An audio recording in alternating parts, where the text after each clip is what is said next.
बयान। वस्सलातु वस्सलामु अला रसूलिही सय्यिदिल इंसी वल जान व अला आलिही व अस्हाबिही ज़िल खैरि वल इहसान, अम्मा बअद। फ़अऊज़ु बिल्लाहि मिनश शैतानिर रजीम, बिस्मिल्लाहिर रहमानिर रहीम। इन यंसुरकुमुल्लाहु फला गालिब लकुम व इन यख़ज़ुलकुम फमन ज़ल्लज़ी यंसुरुकुम मिन बअदिही व अलल्लाहि फल्यतवक्कलिल मुमिनून। सदक़ल्लाहु मौलानल अज़ीम व बल्लगना रसूलुहुन नबियुल अमीनुल मतीनुल मुख्तारुल करीम व नहनु अला ज़ालिका मिनश शाहिदीन वश्शाकिरीन वल्हम्दुलिल्लाहि रब्बिल आलमीन। बारगाह रिसालत मुआब सल्लल्लाहु अलैहि वसल्लम में दुरूद पाक का हदिया पेश करें। अल्लाहुम्मा सल्लि अला सय्यिदिना व मौलाना मुहम्मद मअदनिल जूदि वल करम व आलिही व अस्हाबिहिल किराम व इब्निहिल करीम व बारिक व सल्लिम सलातन दाइमतन सरमदन अबदा। जितनी बुलंद आवाज़ से आप नारा लगाते हैं उतनी बुलंद आवाज़ से हुजूर पाक की बारगाह में दुरूद भी पढ़ना चाहिए। पढ़े दुरूद पाक। अल्लाहुम्मा सल्लि अला सय्यिदिना मुहम्मद मअदनिल जूदि वल करम व आलिही व अस्हाबिहिल किराम व इब्निहिल करीम व बारिक व सल्लिम सलातन दाइमतन सरमदन अबदा। या रसूल अल्लाह, तेरे इश्क की बदौलत मुझे ज़िंदगी मिली है। या रसूल अल्लाह, तेरे इश्क की बदौलत मुझे ज़िंदगी मिली है। मेरी बात बन गई है तेरी बात करते करते। है जो जिंदगानी बाकी ये इरादा कर लिया है, जो जिंदगानी बाकी ये इरादा कर लिया है। तेरे मुनकिरों से आका मैं मरूंगा लड़ते लड़ते। सलामत रहे। तेरे मुनकिरों से आका मैं मरूंगा लड़ते लड़ते। अजीज़ा ने गिरामी वक़ार, ये मिंबर नूर जिसकी सजावट और जिसके एहतमाम के लिए काफ़ी दिनों से कोशिशें चली और खुसूसियत के साथ नईम मिल्लत शहज़ादा अज़ीज़ मिल्लत हज़रत अल्लामा मौलाना नईम साहब क़िबला अदामल्लाहु इक़बालुहु, उनके हुक्म पर मैं यहाँ झारसुगड़ा हाजिर आया। आपका काफ़ी इसरार भी था और हज़रत का हुक्म भी था। अल-जामिअतुल अशरफिया मुबारकपुर से सिर्फ हमें दुआएं नहीं बल्कि पूरा का पूरा ज़ख़ीरा मिला हुआ है। यकीनन उलमा के तबक़े उलमा पर यह हक़ है कि जामिया अशरफिया मुबारकपुर की नमक खारी का हक अदा करें। मेरे अजीज़ों, मैं अक्सर मिंबरों पर स्टेज पर सोच करके कुछ आता हूँ, लेकिन अवाम का माहौल, उलमा का माहौल हमारे महमीज़े सुखन को बदल देता है और फिर हम जज्बात में आ जाते हैं। फिर देखते हैं कि इनके जज्बात को जो चिंगारी की तरह से रोशन नजर आ रहे हैं, शोला बनाकर चले जाएं। अक्सर ऐसा ही अब तक होता रहा है। इसीलिए आज भी मैंने आपके जोश और जज्बे को देखा तो फिर यही इरादा कर लिया कि आपके सबात और इस्तिकामत के लिए कोई कारगर बात हो सकती है तो आपके सामने पेश करके जाऊं, ताकि तन्हा हम नहीं बल्कि पूरी उम्मत चट्टान की तरह ईमान पर कायम हो जाए। सुभान अल्लाह, सुभान अल्लाह, मजबूती के साथ कायम हो जाए। ऐ मेरे अजीजों, अब जो ज़माना तुम्हारे पेश सामने है, तुम्हारे सामने आने वाला है या चल रहा है, ये वही ज़माना है जिसके मुताल्लिक़ मेरे मुस्तफ़ा करीम सल्लल्लाहु अलैहि वसल्लम ने इरशाद फरमाया था कि क़यामत के करीब वो ज़माना मेरी उम्मत पर आएगा कि ईमान पर कायम रहना इतना सख्त हो जाएगा जैसे हथेली पर अंगारा लेकर खड़ा होना सख्त है। आज उस दौर से हम सब गुजर रहे हैं। बहुत सारे चैलेंजेस हैं हमारे सामने, बहुत सारे तूफान हमें हिला देना चाहते हैं। आज तुम्हारा इम्तिहान तुम्हारे इस्तिकामत का होगा। तुम जमे रहते हो, डटे रहते हो, खड़े रहते हो, अड़े रहते हो, किस बात पर यह देखा जाएगा। लोग अपनी छोटी छोटी सी जायदादों के लिए 35 साल 40 साल कोर्ट के चक्कर काटते ही रहते हैं, थकते नहीं। सिर्फ 1 गुंठा जमीन या चंद डिसमिल जमीन के लिए हमने देखा है बरसों केस लड़ते हैं। एक दुनियावी जायदाद के लिए 40 साल तक आदमी मुस्तहकम नजर आता है, कोर्ट के चक्कर भी काटता है, पैसे भी खर्चा करता है, वक्त भी बर्बाद करता है। लेकिन मेरे अजीजों, अगर वो जमीन का टुकड़ा हासिल हो भी गया तो तुम्हारे साथ जाने वाला नहीं। तुम्हें जिस चीज के लिए मुस्तहकम होना है वो तुम्हारे ईमान की दौलत है। वो मुस्तफ़ा करीम सल्लल्लाहु अलैहि वसल्लम के इश्क और मोहब्बत की दौलत है जो अल्लाह ने तुम्हें बिन मांगे अता किया, तुम्हें बगैर मांगे अल्लाह ने ये वजीरत की है, दे दिया है। इस चीज को बरकरार रखने के लिए तुम्हें अब हर मुसीबत को गवारा करना है, हर आने वाले चैलेंज का मुकाबला करना है। मेरे अजीजों, मेरी क्या हैसियत है, मैं एक अदना तालिब इल्म, स्टेजों पर, मिंबरों पर हमारे लिए जो अल्फाज कहे जाते हैं, मैं दुआ करता हूँ अल्लाह उनके हुस्न ज़न के मुताबिक मुझे बनाए। बाकी मेरे अजीजों, सारी दौलत सारी इज्जत निस्बत रसूल से है। आप रोए माँ ज़नाम मुस्तफ़ा, इकबाल ने कहा है हम सब की इज्जत हुजूर के नाम से वाबस्ता है। अगर नबी पाक सल्लल्लाहु अलैहि वसल्लम की मोहब्बत सलामत है तो तुम्हारी इज्जत भी सलामत है। और तुम कितने सीरियस होते हो हुजूर पाक की इज्जत के लिए, कितने हसास होते हो, ये देखा जाएगा। अपने ईमान की किस कदर फिक्र करते हो, ये आज के दौर में देखा जाएगा। ये आजमाइश का दौर शुरू हो चुका। लेकिन एक बात याद रखें, सिर्फ मुसीबतें ही नहीं आएंगी, सिर्फ मशक्कतों के पार ही नहीं तोड़े जाएंगे, बल्कि कुरान में अल्लाह फरमाता है अगर अल्लाह तुम्हारी मदद कर दे तो कोई गालिब आ ही नहीं सकता। सुभान अल्लाह, कोई तुम पर गालिब नहीं आएगा। अल्लाह फरमाता है, और अगर रब तबारक व तआला तुम्हें गिरा दे तो कोई ताकत नहीं जो तुम्हारी मदद कर सके, कोई तुम्हारी मदद नहीं कर सकेगा अगर अल्लाह ना करे।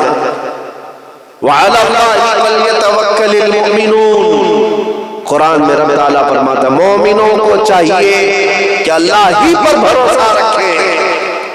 वो कादिर मुतलक जो आग में इब्राहिम अलैहिस्सलाम को सलामत रखता है, वो कादिर मुतलक जो तेज छुरी के नीचे इस्माइल ज़बीहुल्लाह की गर्दन को सलामत रखता है, वो कादिर मुतलक जो मछली के पेट में यूनुस अलैहिस्सलाम को सलामत रखता है, वो कादिर मुतलक जो समंदर की मौजों के दरमियान मूसा कलीमुल्लाह को सलामत रखता है, वो कादिर हजारों बीमारियों के बीच अय्यूब अलैहिस्सलाम को सलामत रखता है, वो कादिर हजारों दुश्मनों के नज़र में मेरे मुस्तफा को सलामत रखता है।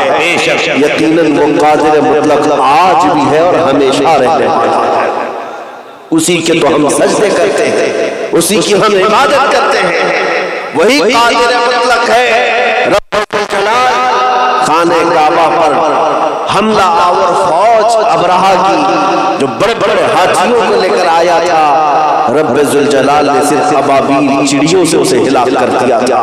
वही जो 313 निहत्ते सहाबा जब बदर के मैदान में पहुंचे थे टूटी फूटी तलवारें लेकर, लेकिन जालिमों के सर पर उन्हें ऐसा गालिब कर दिया कि 1400 साल से आज भी तारीख के औराक चमक रहे बदर की तारीख से। वही कादिर मुतलक रब्बुल जलाल जब मदद करे तो फिर तादाद भी कोई अहमियत नहीं रखती, ताकत भी कोई अहमियत नहीं रखती। वो कमजोरों को भी खड़ा करता है तो पूरा इनकलाब आ जाता है। इसलिए इस बात की फिक्र में मत रहो कि हमारे पास क्या है, हमारे पास कौन सी तंजीम है, हमारे पास कौन सी तहरीक है, हमारे पास डिपार्टमेंट का कितना ओहदा है, हमारे पास सियासत कितनी है, हमारे पास दौलत कितनी, ये सब असबाब अपनी जगह पर। मोमिनों का तवक्कुल खालिक असबाब पर होना चाहिए। असबाब बनाने वाला रब्बे जुल जलाल है, अगर वो तुम्हारे साथ है तो ये सारी चीजें धरी की धरी रह जाएगी। मौला उसके बावजूद तुम्हें गालिब करेगा। मैं चंद मिसालों के जरिए से आपके इस्तिक़लाल और इस्तिक़ामत के लिए अर्ज जरूर करूंगा। सुन्नी नौजवान, तुम अपने पाँव को मजबूत कर लो, तुम आज अपने जात को मजबूत कर लो। हर आंधी और तूफान का मैं डटकर मुकाबला करूंगा, और अगर जान जाती है तो जाएगी रब्बे जुल जलाल के नाम पर। अगर जान जाती है तो मेरे मुस्तफा के कदमों में, क्योंकि मोमिन का अकीदा है मर करके भी कब्र में उन्हीं के पास पहुंचना, देखना उसी जलवे को है, उसी जलवे को है। क्या आप ये तमन्ना नहीं करते कि कब्र की पहली रात मेरे मुस्तफा तशरीफ लाए? जब हर एक की ये तमन्ना है तो उसी नाम पे मौत आए तो डर किस बात का? और हर मोमिन का यह अकीदा है कि क़यामत के दिन हिसाब किताब किसी इसको उसको नहीं, मेरे रब्बे जुल जलाल को देना है। जिसने पैदा किया वही हिसाब देने वाला है। अगर उसके नाम की सरबुलंदी के लिए जान जाती है तो क्या फर्क पड़ता है? अल्लाह रब्बुल इज्जत जो शहादत की मौत दे दे तो मेरे अजीजों जिंदगी वसूल होगी, जिंदगी वसूल होगी। ये ख्वाब से निकालो और ईमान पर मजबूत हो जाओ, ईमान पर मजबूत। नबी पाक सल्लल्लाहु अलैहि वसल्लम की मोहब्बत के लिए कोई सौदेबाजी नहीं होगी, मेरे दीन इस्लाम के लिए कोई सौदेबाजी नहीं होगी। यकीनन मुसीबतें आएंगी, तूफान आएंगे, लेकिन मुझे तारीख के ज़रीन और आप इस बात की शाहिद बताना होगा आपको कि 1400 साल की तारीख आप देख ले, जालिमों ने बहुत मर्तबा कोशिशें की, एक बार नहीं, सैकड़ों मर्तबा कोशिशें की इस लहलहाते हुए दरख्त को उखाड़ने की, फेंकने की, तोड़ने की, लेकिन न मिटा है इस्लाम, न मिटेगा कभी। इसलिए कि रब्बे जुल जलाल ने दीन इस्लाम को ऐसी मजबूती अता की है कि दीन इस्लाम सिर्फ ये टोपियों और दाढ़ियों से नहीं, अपनी हक्कानियत की बुनियाद पर चलता है।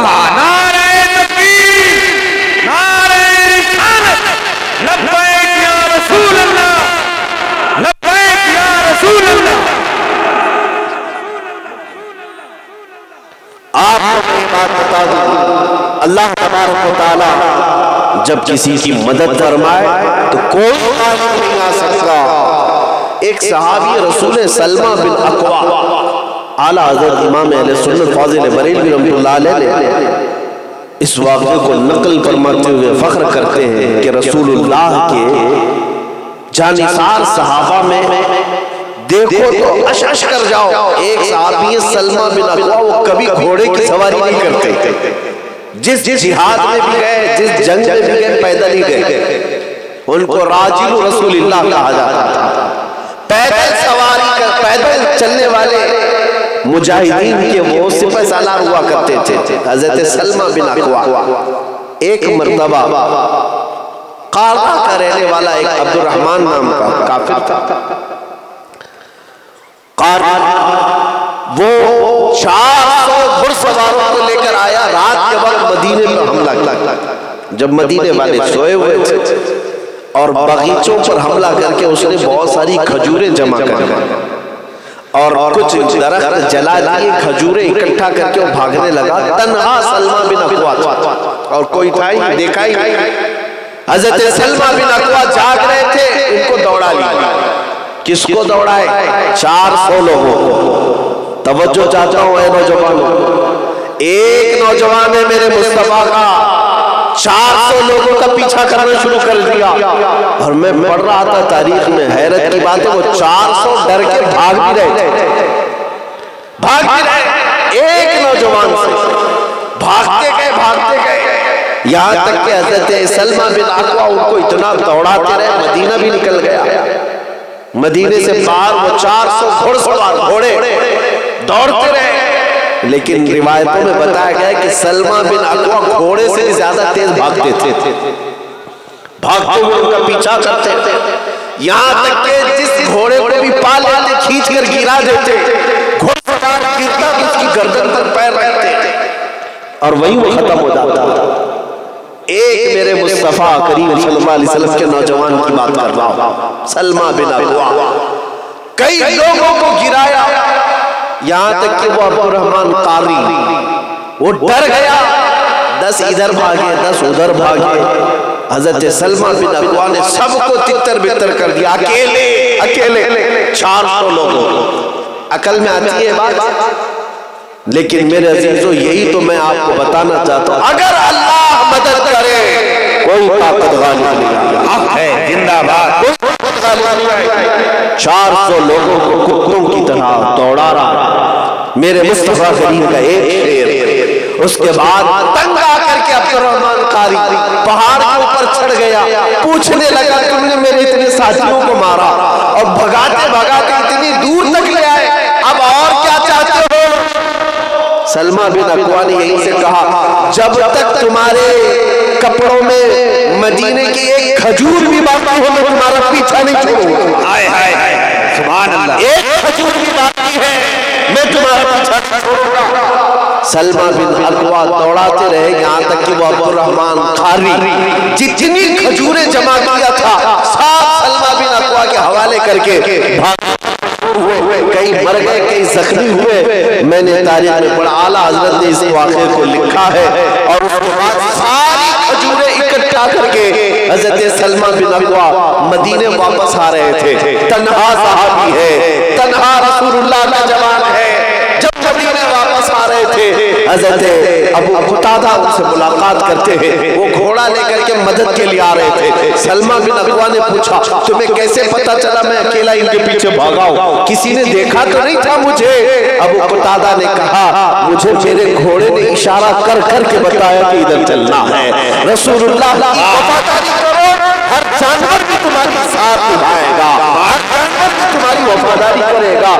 अब ये सलमा बिन अकवा की ये ताकत, ये जुर्रत, ये जवाब, ये बहादुरी कहां से आई, क्यों आई? इसकी वजह बताता हूं। मेरे आका सल्लल्लाहु तआला अलैहि वसल्लम एक बार सहाबा से बैत ले रहे थे, सहाबा से बैत ले रहे थे और सहाबा अपना हाथ रसूलुल्लाह के हाथ में देकर बैत कर रहे थे। नबी पाक सल्लल्लाहु अलैहि वसल्लम एक एक को बैत कर रहे थे। सलमा बिन अकवा गए, अपना हाथ रसूलुल्लाह के हाथ में दिया, हुजूर पाक सल्लल्लाहु अलैहि वसल्लम ने बैत कर लिया। थोड़ी देर के बाद फिर दूसरे सहाबा बैत होने लगे। मेरे आका ने दोबारा पुकारा सलमा बिन अकवा से, आ जाओ तुम बैत कर लो। उन्होंने कहा या रसूलुल्लाह कर चुका। मेरे आका ने फरमाया फिर हाथ दो, दोबारा हाथ दिया, फिर बैत किया। थोड़ी देर के बाद मेरे आका सल्लल्लाहु अलैहि वसल्लम दूसरे सहाबा को बैत करते रहे। फिर पुकारा सलमा बिन अकवा, आ जाओ मेरे हाथ पर हाथ रखो, बैत कर लो। सलमा बिन अकवा ने कहा या रसूल अल्लाह 2 बार कर चुका। मेरे आका ने कहा क्या फर्क पड़ता है कि 3 बार कर लो। उन्होंने फिर हाथ दिया मेरे आका सल्लल्लाहु अलैहि वसल्लम के हाथ में और बैत किया। उसके बाद निकलते हैं, फरमाते हैं कि फिर ये हाथ किसी ताकत के सामने झुका ही नहीं, यह हाथ कभी किसी के सामने झुका नहीं जो हाथ मेरे मुस्तफा के हाथ में दिया था। इसीलिए असल ताकत निस्बत रसूल है, असल ताकत मुस्तफा की निस्बत है। मैं आपको ये बात यकीन के साथ कहता हूँ, यकीन के साथ मेरे अजीजों, आज के हालात जो है, आज के जो हालात हैं हम देखते हैं। मुझे अभी बगदाद शरीफ की हाजिरी पर था, पड़ोसी मुल्क के एक आलिम दीन ने मुलाकात की है। उन्होंने कहा कि आप जिस मुल्क में रह रहे हैं वहाँ के हालात तो बड़े संगीन हैं। जाहिर सी बात है, सोशल मीडिया पर जो दिखाई देता है कि कुत्ते नोच रहे हैं किसी एक मुसलमान को पकड़ कर, यही सब हालात फैले हुए हैं और बहुत सारा जहर उगला जाता है, सारा मीडिया बैठ करके यही करता रहता है। ऐसे हालात में आप बोल रहे हैं, कैसे बोल रहे हैं?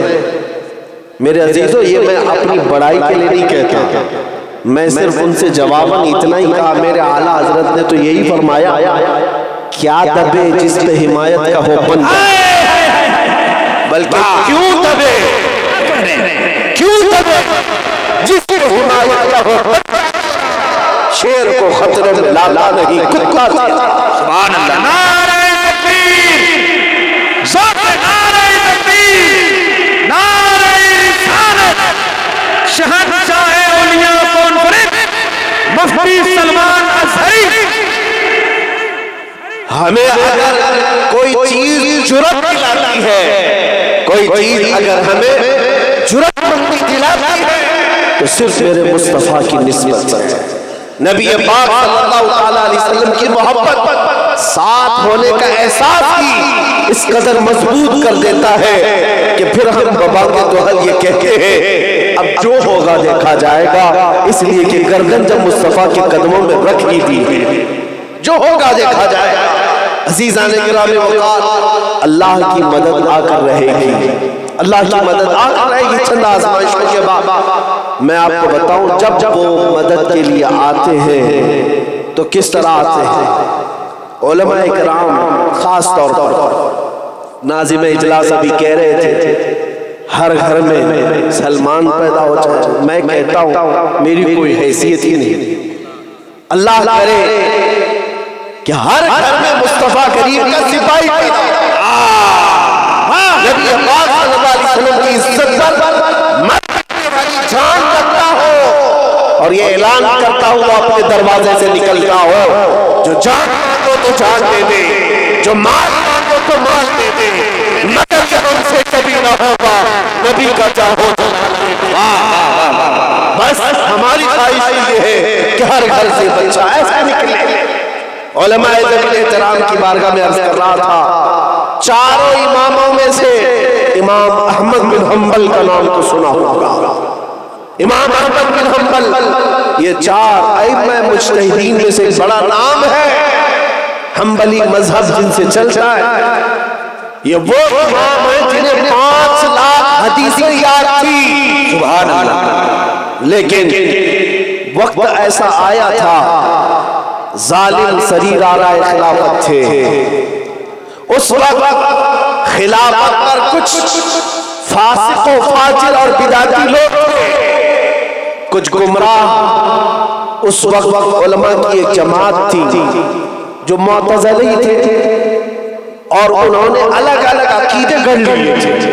इमाम अहमद बिन हम्बल का उनसे मुकाबला था और मुकाबला ऐसा हक और बातिल का मुकाबला है। इमाम अहमद बिन हम्बल ने फतवा दिया था कि कुरान अल्लाह की सिफत है। मुअतज़िली ये कहते वो मखलूक है, जैसे सारी चीजें फना होगी कुरान भी फना हो जाएगा। नाउज़ुबिल्लाह, अगर कुरान फना होगा तो अल्लाह के इल्म के फना होने के बाद हम कुरान को इल्म इलाही कहते हैं, ये सिफत है अल्लाह ताला। इमाम अहमद बिन हम्बल यही फतवा देते रहे। खलीफा वक्त आया, चापलोस मौलवियों की सुन सुन करके इमाम अहमद बिन हम्बल को गिरफ्तार किया और उनसे कहा गया तुम अपना फतवा बदलो, तुम जो ये कह रहे हो तुम अकेले अलग हो, सब तो हमारे हिमायत में बोल रहे। उन्होंने कहा चंद गीदड़ों को जमा कर लेने से दीन का वरक नहीं बदल सकता। जो दीन की हक़ वो करबला के मैदान में भी हमने देखी है। 72 एक तरफ थे या 100 की जमात एक तरफ थी, 22,000 दूसरी तरफ थे। वहां पर भी क्वांटिटी नहीं देखी गई, क्वालिटी देखी जाती है। हुसैन की तरफ, तादाद की तरफ नहीं। इमाम अहमद बिन हम्बल ने फरमाया जो शरीयत मुस्तफा है वो बयान करके रहो। इस बात पर इमाम अहमद बिन हम्बल को नंगी पीठ पर कोड़े मारे गए। एक खलीफा ने मारा। कोड़े मारना मामूली बात नहीं, चमड़े का बेल्ट होता था, जब उसे मारा जाता था तो चमड़ी लग करके आ जाती थी, सख्त किस्म की अजियत होती। इमाम अहमद बिन हम्बल ने बर्दाश्त किया। दूसरा आया, उसने भी कोड़े मारे। तीसरा आया, अब उम्र ज्यादा हो चुकी थी। इमाम अहमद बिन हम्बल के मुतालिक मैंने पढ़ा, जब आपको कोड़े मारने के लिए जल्लाद ले गया, दोनों हाथ जंजीरों में बांध दिए और सिवाय तहबंद के लुंगी के आपके जिस्म पर कुछ और नहीं, सिर्फ लुंगी है, तहबंद है, ऊपर से कोई चीज नहीं, क्योंकि नंगी पीठ पर अब कोड़े मारना। उस इमाम वक्त को उलमाए किराम तवज्जो से, हमने तो हुजूर के नाम पर बहुत खाया, हम तो नबी पाक सल्लल्लाहु अलैहि वसल्लम के नाम पर बहुत आराम कर चुके, हमें तो एक कोड़ा भी नहीं लगा। हमें तो आज कोई चीज ऐसी आई नहीं तो डर डर करके क्यों अपने घरों में सहमे बैठे। हक बात बुलंद आवाज से मिंबरों से पुकारो। इमाम अहमद बिन हंबल ने इतने कोड़े खाए, तीसरी बार जब कोड़े मारे जा रहे थे, तवज्जो, जल्लाद कोड़ा उठाता है, पीठ पर मारता है, मारते जा रहा था, लेकिन दर्द की शिद्दत भी है। अचानक तहबंद खुलने लग गई, जो लुंगी है वो खुलने लग गई। इमाम अहमद बिन हंबल की आंखों में आंसू आ गए, कोड़े के दर्द से नहीं, तहबंद के खुलने के डर से कि मेरा सतर न खुल जाए। अगर तहबंद खुल गई तो यहां निगाहों के सामने मैं बेसतर हो जाऊंगा। आंखों से फिर आंसू जारी थे। अचानक गैब से दो हाथ बाहर आते और इमाम अहमद बिन हंबल की तहबंद को मजबूती से पकड़ और उनकी तहबंद को मजबूती से कसकर बांध दिया। जैसे ही लुंगी बंद गई, इमाम अहमद बिन हंबल मुस्कुराने लगे। जो अभी थोड़ी देर पहले रो रहे थे, अभी हंसने लग गए। जल्लाद रुक गया, पूछा कि क्या बात है? तो तुम रो रहे थे और तुम्हारी लुंगी खुल रही थी, अचानक ये कैसे मजबूत हो गई? मुस्कुरा रहे हो। इमाम अहमद बिन हंबल कहने लगे, अब तू अपना काम जारी रख, जिसके लिए कोड़े खाता हूं वो साथ को नारे तकबीर, नारे रिसालत, मज़हबे इस्लाम, आशिक़े सरकारे दुआना। मेरे अजीजों, नबी पाक सल्लल्लाहु अलैहि वसल्लम के लिए अगर इस्तिकामत के साथ खड़े रहोगे, वो कभी तुम्हें बेसतर होने नहीं देंगे, कभी तुम्हें जलील और रुसवा होने नहीं देंगे। अरे गर्दन कट जाना ऐब की बात नहीं है, इस्लाम जिंदा होता है हर करबला के बाद। इसको अगर कोई समझता है फांसी लग जाना ये ऐब की बात नहीं। कल को अगर जालिम मुझे पकड़कर फांसी लगाते, हो सकता है कुछ कह दे, बहुत बोलता था, देखो अपने अंजाम को पहुंच गया। उन्हें पता नहीं रब्बे ज़ुल जलाल का कानून क्या है, उन्हें पता नहीं। लेकिन आशिकों की जमात से मैं कहूंगा, किसी गम करने की बात नहीं। कल को मेरी फांसी होती है तो मैं यही ऐलान करते जाऊंगा, मेरे जनाजे पे रोने वालों, फरियाद करो, बग़ौर देखो, मरा नहीं हूं, गम नबी में लिबास हस्ती बदल।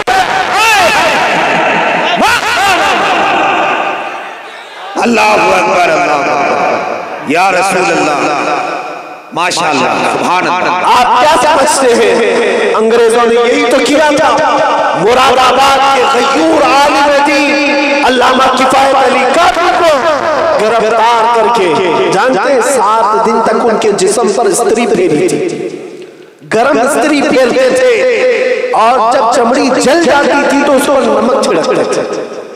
उस आशिक रसूल, फना में रसूल को किफायत अली कादरी, वो नाम मैं आपके सामने बयान कर रहा हूं जिस नाम का अदब खुद इमाम वक्त आला हज़रत फरमाते हैं। मैं अगर किसी की नातें पसंद करता हूं तो अल्लामा किफायत अली कादरी, माशाअल्लाह। कौन कह रहा है? आला हज़रत इमाम अहले सुन्नत अल्लामा किफायत अली कादरी को अंग्रेजों ने पकड़ करके 7 दिन तक चमड़ियां जलाई, नमक छिड़का, और उसके बाद एक दिन चौराहे पर ले जाकर फांसी पर चढ़ाया। मजमा मौजूद था, अंग्रेज ये जश्न मनाने वाले थे, बहुत बोलता था और हजारों को जमा करता था, नबी की मोहब्बत करता था। आज हम इसको फांसी पर चढ़ाकर मुसलमानों के दिलों में दहशत डाल देंगे।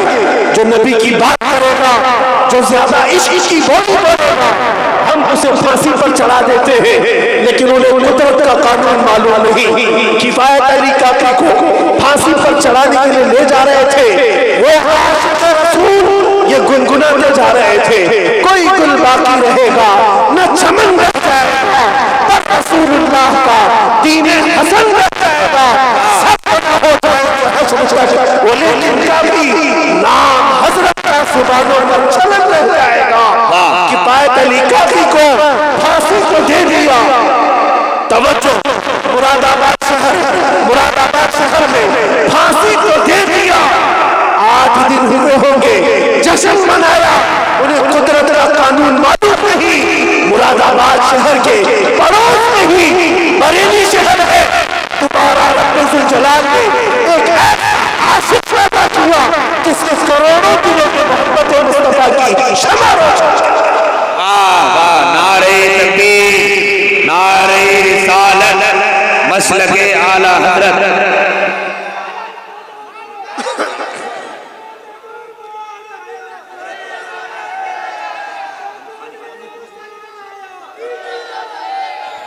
वाह वाह वाह वाह, मरहबा मरहबा, सुभान अल्लाह। मेरे अजीजों, नबी पाक सल्लल्लाहु अलैहि वसल्लम की वफादारी पर मौत नहीं है, जावेदानी जिंदगी है। जावेदानी जिंदगी है। 100 साल गुजर गए इमाम अहले सुन्नत फाजिल बरेलवी को वफात पाए हुए, लेकिन देखो हर मजमे की रौनक आला हज़रत, हर मजमे की जान आला हज़रत का नाम है। क्यों? उन्होंने खुद कहा था, बेनिशानों का निशान मिटता नहीं, मिटते मिटते नाम हो ही जाए। जो नबी पाक सल्लल्लाहु अलैहि वसल्लम के लिए सबात और इस्तिकामत के साथ खड़ा रहेगा, दुनिया उसका कुछ नहीं बिगाड़ सकेगी। हमारे लिए ज्यादा से ज्यादा दुनिया में क्या होना है? ज्यादा से ज्यादा मौत आनी है, ज्यादा से ज्यादा मौत आनी है। और एक आशिक रसूल का हाल तो ये है, मौत आ भी गई, कब्र में पहुंच भी गया। अरे ये तो अलग बात है। कोई फौजी, कोई पुलिस तुम्हें झिझोड़ता है, ये तो बहुत हल्की बात है। आशिक रसूल को जब कब्र में मुनकर नकीर झिझोड़ेंगे, तब वो कहता है फरिश्तों से, अब तो कायनात से इस दिलरुबा का वास्ते। वाह, माइक वाले भाई थोड़ा सा आवाज बढ़ा दे, आवाज की माइक वाले भाई दुरूद पाक पढ़े। अल्लाहुम्मा सल्लि व सल्लिम अला सय्यिदिना मुहम्मद व अला आलिहि व अस्हाबिहि व बारिक व सल्लिम सलातन दाइमतन सरमदन अबदा। मेरे अजीजों, दुनिया की सबसे बड़ी दौलत जो तुम्हारे पास है वो मेरे मुस्तफा करीम की मोहब्बत है, जो अल्लाह ने तुम्हें अता किया है। इस चीज को कभी खोना मत। आला हज़रत ने इसी के मुताल्लिक़ कहा, सुना जंगल रात अंधेरी, छाई बदली काली है, सोने वालों जागते रहियो, चोरों को बचवाना है। कौन से चोर हैं? तुम्हारा क्या चुराने वाले हैं? तुम्हारा कपड़ा लत्ता गाड़ी बंगला जायदाद नहीं। आला हज़रत फरमाते हैं, जो चोर जगह जगह घूम रहे हैं वो तुम्हारे इश्क़ रसूल की दौलत चुराने के लिए। अल्लाह, अगर ये दौलत तुम्हारी छिन गई तो तुम एक जिंदा लाश हो। जिंदा लाश कुछ काम के नहीं। इसलिए कि हमने देखा है इश्क़ रसूल अगर किसी कमजोर बंदे के अंदर भी आ जाए, बल्कि अभी माजी करीब में हमने देखा। एक बात मैं आपको बताऊं, इंग्लैंड में, हॉलैंड में, यूरोप में बड़े बड़े मिनिस्टर डिस्कशन कर रहे हैं, मीटिंगें हो रही हैं। किस बात पर?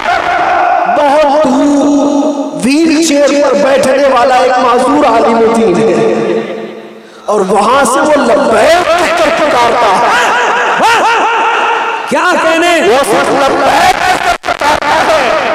यूरोप में चूल्हे हो जाते हैं, बड़े बड़े इंग्लैंड और हॉलैंड की ताकतें हिलने लगती है। मैंने बहुत गौर से देखा और सुना, आखिर क्या बात है जो एक आलिम व्हील चेयर पर बैठा हो, बगैर पकड़े हुए उठ नहीं सकता, खड़ा नहीं हो सकता, लेकिन दुनिया उससे थरथरा रही है, अल्लाह अल्लाह डरी जा रही है, खौफ सहती जा रही है। ताकत तख्त का नाम नहीं, ताकत ताज का नाम नहीं, ताकत हुकूमत का नाम नहीं, असल ताकत इसके मुस्तफा का नाम। नारे तकबीर, नारे रिसालत, इश्क़ मुस्तफा। अगर ये मौजूद है तो फिर किसी से खौफ भी न खाओ। आला हज़रत ने फरमाया, खौफ न रख रज़ा ज़रा, तू तो अब्द मुस्तफा। खौफ न रख रज़ा ज़रा, तू तो अब्द मुस्तफा। तेरे लिए अमान है, तेरे लिए अमान है।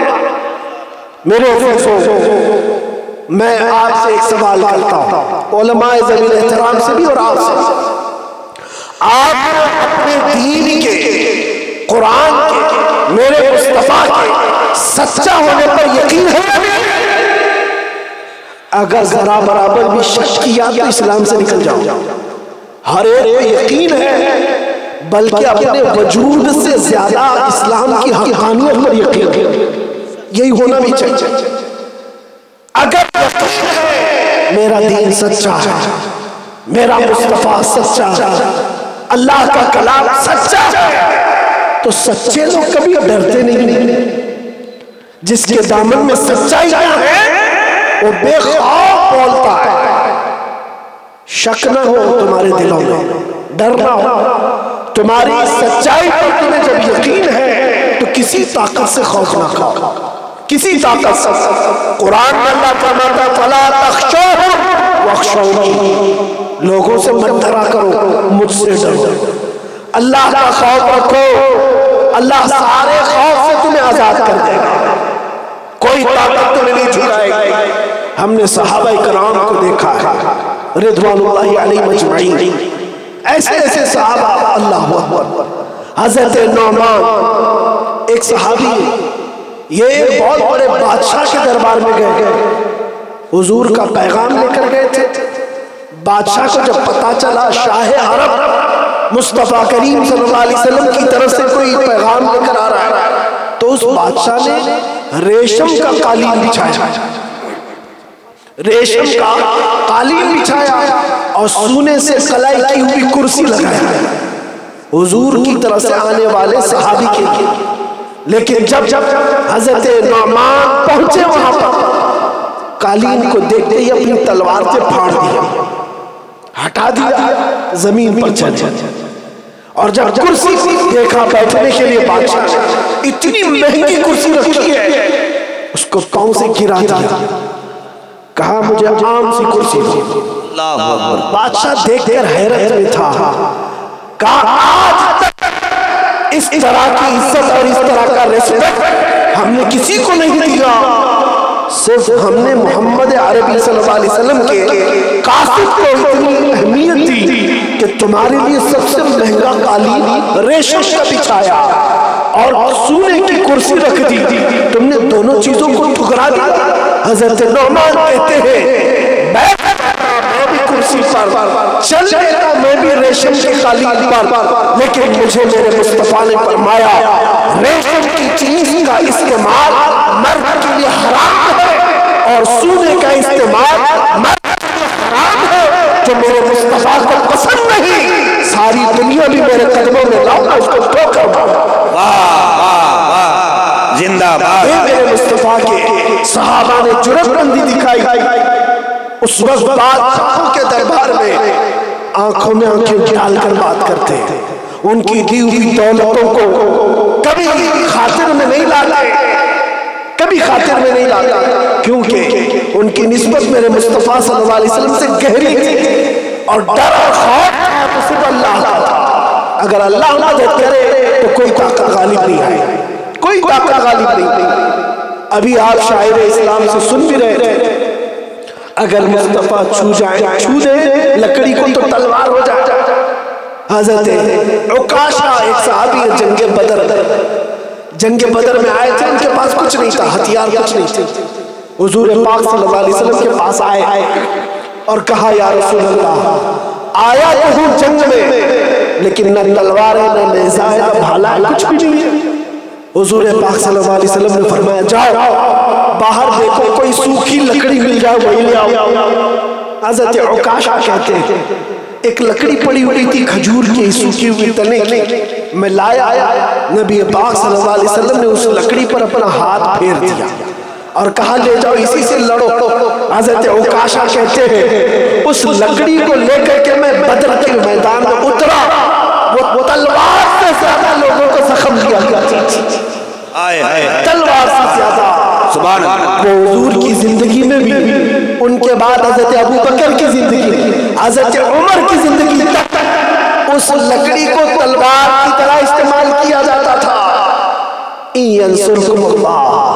अगर तुम्हारी मदद करे तो लकड़ी भी तलवार हो जाए, पत्थर भी तुम्हारी हिफाजत के लिए खड़े हो जाए, चिड़िया भी तुम्हारी हिफाजत के लिए आ जाए, हर चीज को रब तआला तुम्हारी हिफाजत के लिए मुकर्रर कर दे, अगर अल्लाह मदद करे।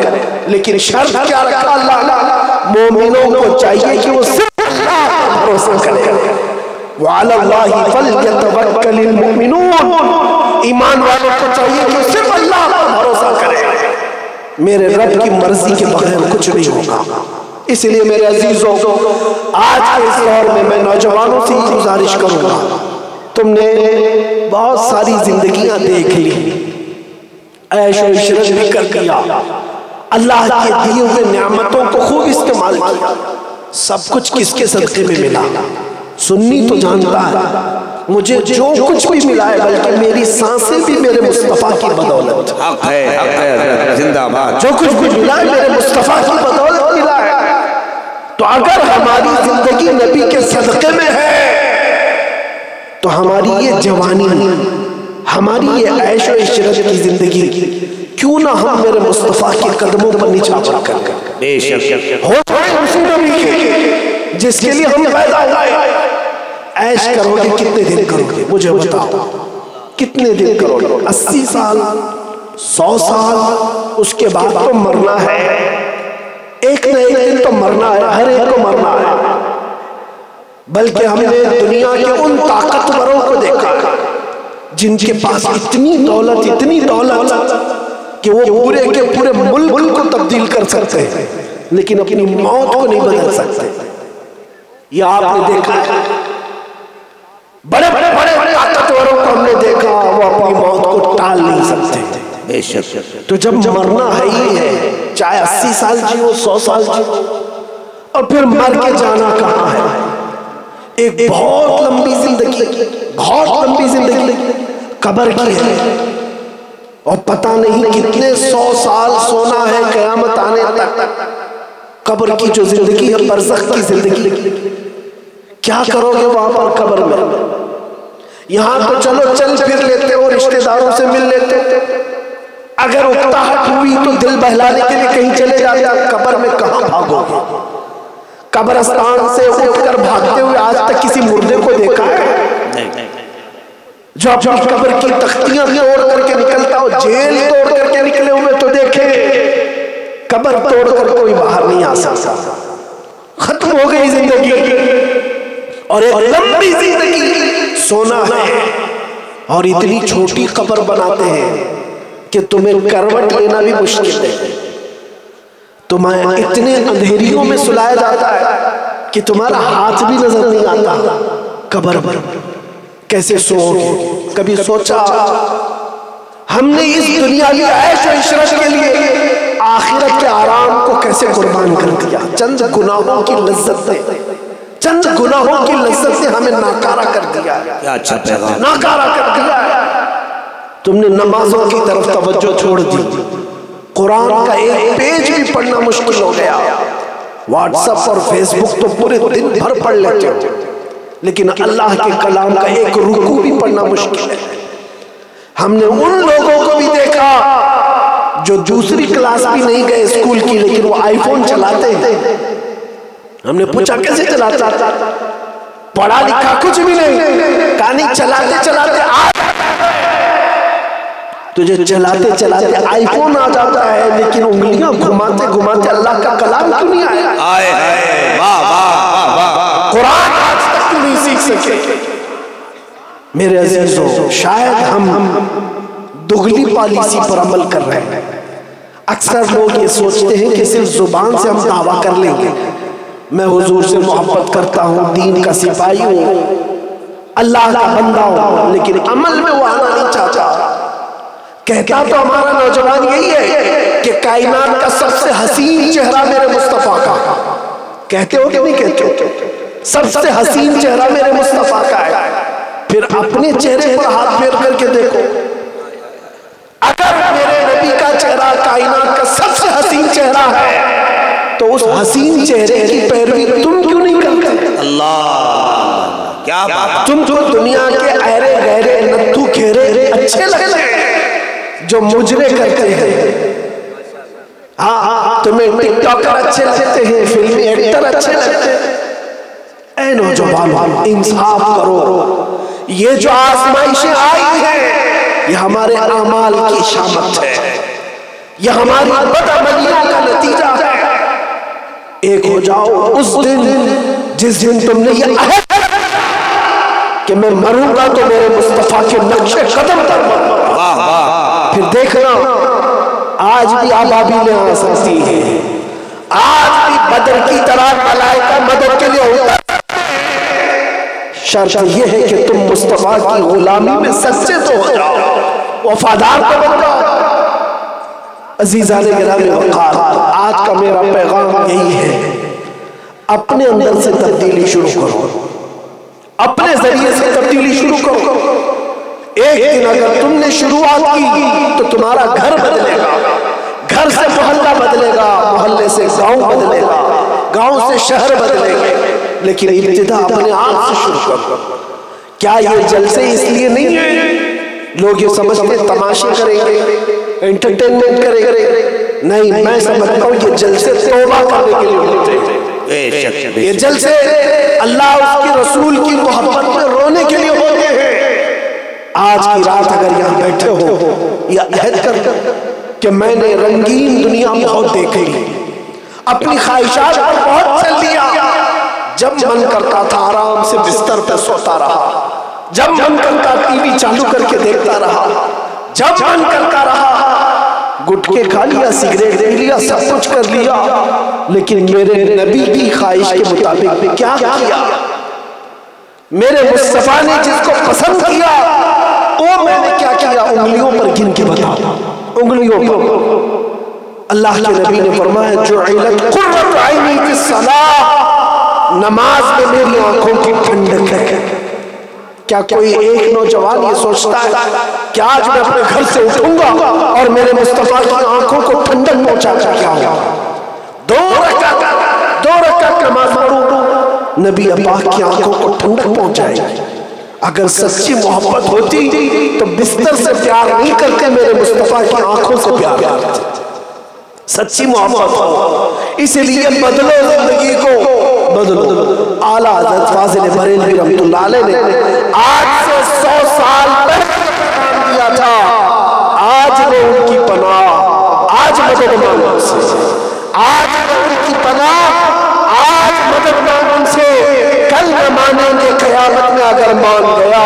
हमारी जिंदगी सिर्फ इतनी होनी चाहिए, उन्हें जाना, उन्हें माना, ना रखा गैर लिल्लाहिल हम्द में दुनिया से मुसलमान गया।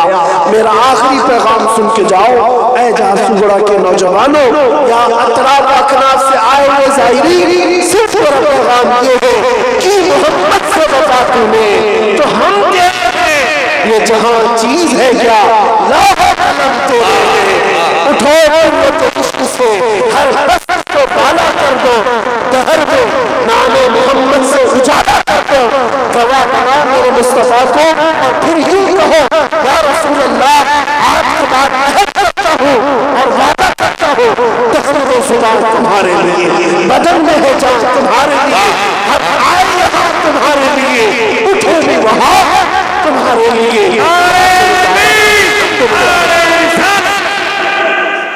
वाखिर दावाना अल्हम्दुलिल्लाहि रब्बिल आलमीन।